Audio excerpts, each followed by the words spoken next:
സഹോദരങ്ങളെ, ലോകങ്ങളുടെ രക്ഷിതാവായ അള്ളാഹുവിന് നമ്മുടെ ജീവിതത്തെ സമർപ്പിക്കലാണ്. നമ്മൾ ഇവിടെ ജനിച്ചത് നമ്മുടെ ഇഷ്ടപ്രകാരമല്ല, നമ്മുടെ ശരീരം വളരുന്നത് നമ്മുടെ ഇഷ്ടപ്രകാരമല്ല, നമ്മുടെ മുടി നരയ്ക്കുന്നത് നമ്മുടെ ഇഷ്ടപ്രകാരമല്ല, നമ്മുടെ തൊലികൾ ചുളിയുന്നത് നമ്മുടെ ഇഷ്ടപ്രകാരമല്ല, നമ്മുടെ മരണം സംഭവിക്കുന്നതും നമ്മുടെ ഇഷ്ടപ്രകാരമല്ല.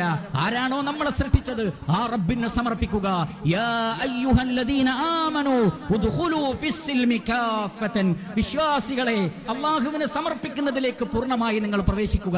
പ്രിയപ്പെട്ട സഹോദരങ്ങളെ, അല്ലാഹുവിനെ അനുസരിക്കുന്നതിൽ വീഴ്ച വന്നാൽ, ഏതെങ്കിലും വിഷയങ്ങളിൽ അല്ലാഹുവിന്റെ കൽപ്പനകൾ നമ്മൾ ധിക്കരിച്ചാൽ, പിന്നെ നമുക്ക് അനുസരിക്കാനുള്ളത് ആരെയാണ്? പിശാചിന്റെ കാൽപാദങ്ങളെയാണ്. അതുകൊണ്ട് അല്ലാഹു പറഞ്ഞു, വലാ തത്തബിഉ ഖുതുവാതി ശൈത്താൻ ഇന്നഹു ലക്കും അദുവ്വുൻ മുബീൻ. പിശാചിന്റെ കാൽപാദങ്ങളുടെ പിന്നാലെ നിങ്ങൾ ഒരിക്കലും പോവരുത്, അവൻ നിങ്ങളുടെ ഏറ്റവും വലിയ ശത്രുവാകുന്നു. ഇസ്ലാമിന്റെ നിസ്സാരമായ ഒരു വിഷയത്തിൽ നിന്ന് പോലും വ്യതിചലിക്കണമെന്ന് നിങ്ങൾക്ക് തോന്നുന്നുണ്ടോ?